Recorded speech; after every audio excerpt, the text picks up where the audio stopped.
Dr. Seward's diary. The 5th of October.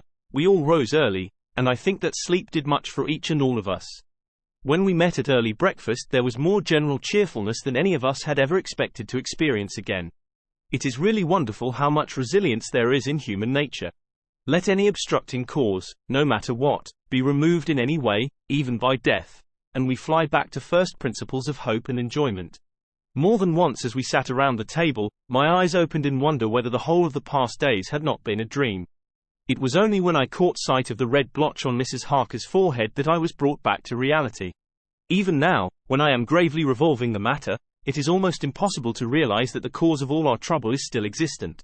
Even Mrs. Harker seems to lose sight of her trouble for whole spells. It is only now and again, when something recalls it to her mind, that she thinks of her terrible scar. We are to meet here in my study in half an hour and decide on our course of action. I see only one immediate difficulty. I know it by instinct rather than reason. We shall all have to speak frankly, and yet I fear that in some mysterious way poor Mrs. Harker's tongue is tied. I know that she forms conclusions of her own, and from all that has been I can guess how brilliant and how true they must be, but she will not, or cannot, give them utterance. I have mentioned this to Van Helsing, and he and I are to talk it over when we are alone. I suppose it is some of that horrid poison which has got into her veins beginning to work. The Count had his own purposes when he gave her what Van Helsing called the vampire's baptism of blood. Well, there may be a poison that distills itself out of good things. In an age when the existence of PTO mains is a mystery, we should not wonder at anything. One thing I know, that if my instinct be true regarding poor Mrs. Harker's silences, then there is a terrible difficulty, an unknown danger, in the work before us. The same power that compels her silence may compel her speech. I dare not think further, for so I should in my thoughts dishonor a noble woman. Van Helsing is coming to my study a little before the others. I shall try to open the subject with him. Later, when the professor came in, we talked over the state of things. I could see that he had something on his mind which he wanted to say, but felt some hesitancy about broaching the subject. After beating about the bush a little, he said suddenly, "Friend John, there is something that you and I must talk of alone, just at the first at any rate. Later, we may have to take the others into our confidence." Then he stopped, so I waited. He went on. "Madam Mina, our poor, dear Madam Mina is changing." A cold shiver ran through me to find my worst fears thus endorsed. Van Helsing continued. "With the sad experience of Miss Lucy, we must this time be warned before things go too far. Our task is now in reality more difficult than ever, and this new trouble makes every hour of the direst importance. I can see the characteristics of the vampire coming in her face. It is now but very, very slight, but it is to be seen if we have eyes to notice without to prejudge. Her teeth are some sharper, and at times her eyes are more hard. But these are not all. There is to her the silence now often, as so it was with Miss Lucy. She did not speak, even when she wrote that which she wished to be known later. Now my fear is this. If it be that she can, by our hypnotic trance, tell what the Count see and hear, is it not more true that he who have hypnotized her first, and who have drink of her very blood and make her drink of his, should, if he will, compel her mind to disclose to him that which she know?" I nodded acquiescence. He went on. "Then, what we must do is to prevent this. We must keep her ignorant of our intent, and so she cannot tell what she know not. This is a painful task. Oh, so painful that it heartbreak me to think of, but it must be. When today we meet, I must tell her that for reason which we will not to speak she must not more be of our counsel, but be simply guarded by us." He wiped his forehead, which had broken out in profuse perspiration at the thought of the pain which he might have to inflict upon the poor soul already so tortured. I knew that it would be some sort of comfort to him if I told him that I also had come to the same conclusion, for at any rate it would take away the pain of doubt. I told him, and the effect was as I expected. It is now close to the time of our general gathering. Van Helsing has gone away to prepare for the meeting, and his painful part of it. I really believe his purpose is to be able to pray alone. Later, at the very outset of our meeting, a great personal relief was experienced by both Van Helsing and myself. Mrs. Harker had sent a message by her husband to say that she would not join us at present, as she thought it better that we should be free to discuss our movements without her presence to embarrass us. The professor and I looked at each other for an instant, and somehow we both seemed relieved. For my own part, I thought that if Mrs. Harker realized the danger herself, it was much pain as well as much danger averted. Under the circumstances we agreed, by a questioning look and answer, with finger on lip, to preserve silence in our suspicions, until we should have been able to confer alone again. We went at once into our plan of campaign. Van Helsing roughly put the facts before us first. The Tsarina Catherine left the Thames yesterday morning. It will take her at the quickest speed she has ever made at least 3 weeks to reach Varna, but we can travel overland to the same place in 3 days. Now, if we allow for 2 days less for the ship's voyage, owing to such weather influences as we know that the Count can bring to bear, and if we allow a whole day and night for any delays which may occur to us, then we have a margin of nearly 2 weeks. Thus, in order to be quite safe, we must leave here on 17th at latest.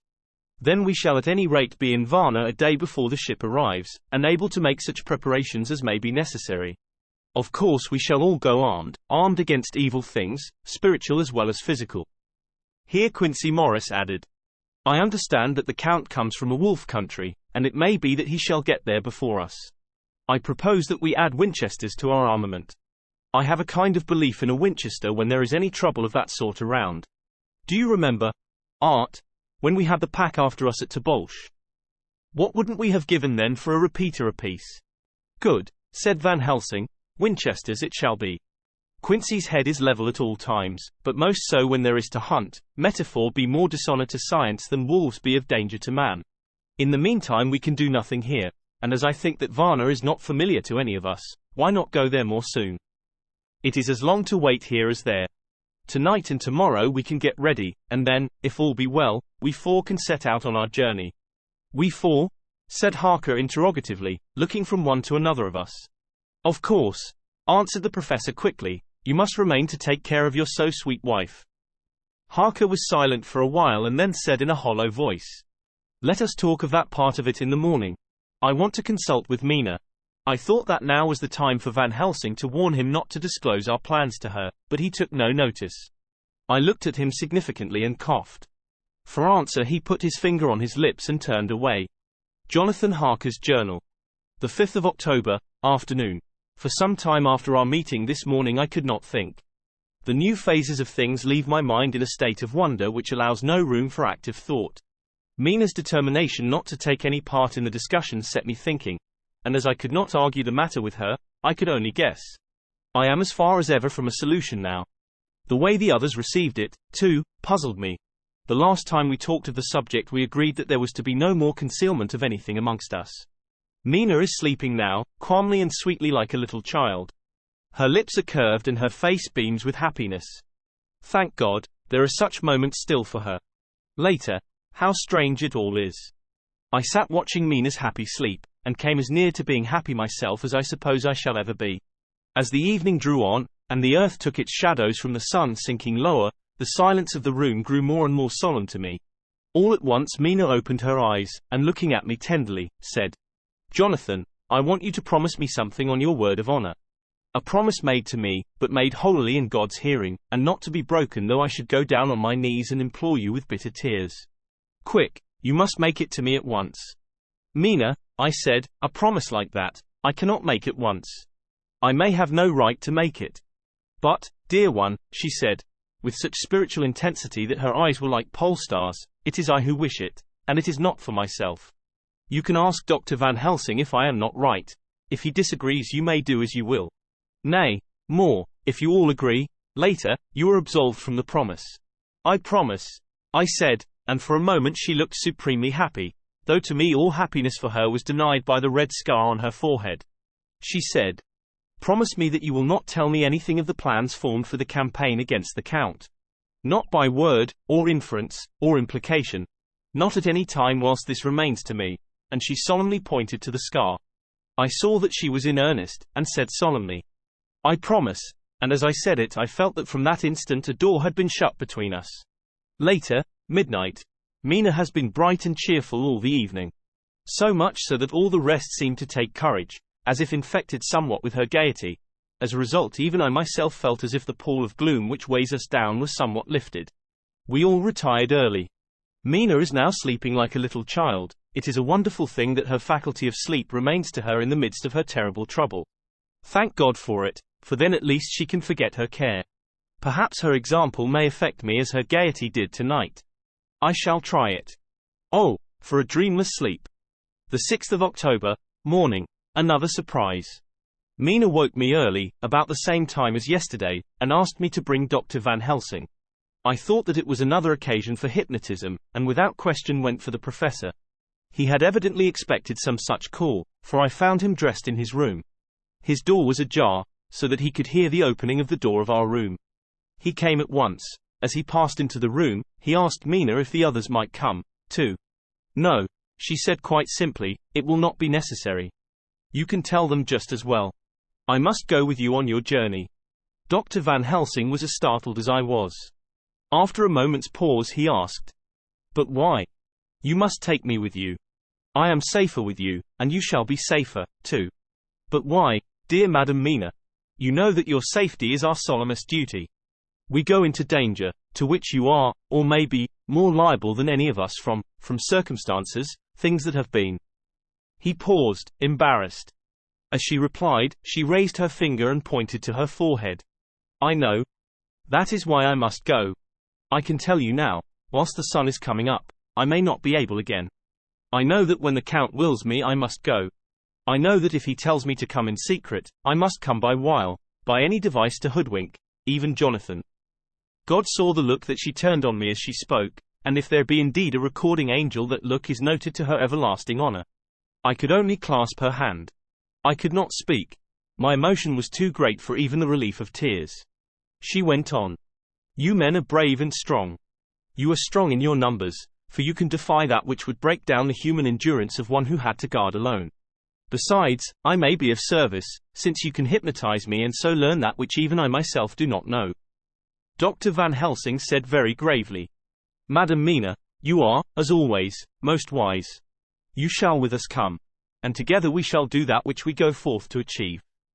When he had spoken, Mina's long spell of silence made me look at her.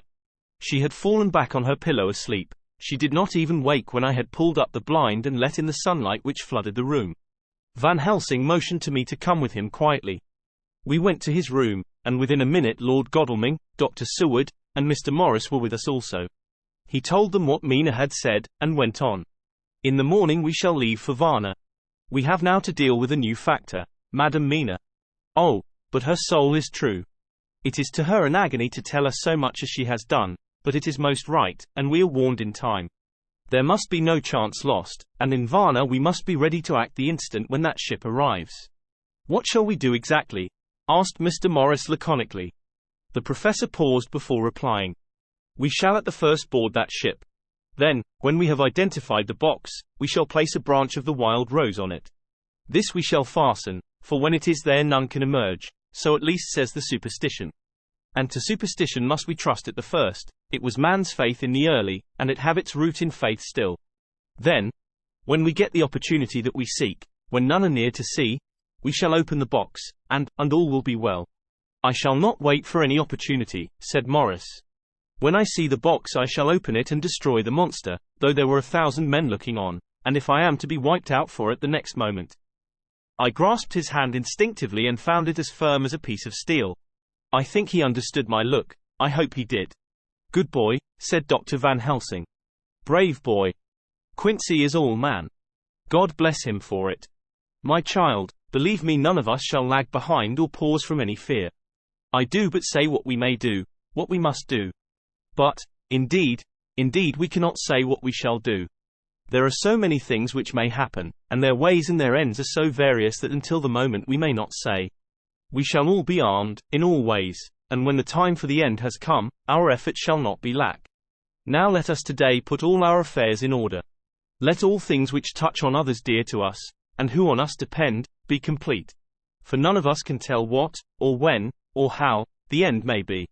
As for me, my own affairs are regulate. And as I have nothing else to do, I shall go make arrangements for the travel. I shall have all tickets and so forth for our journey. There was nothing further to be said, and we parted.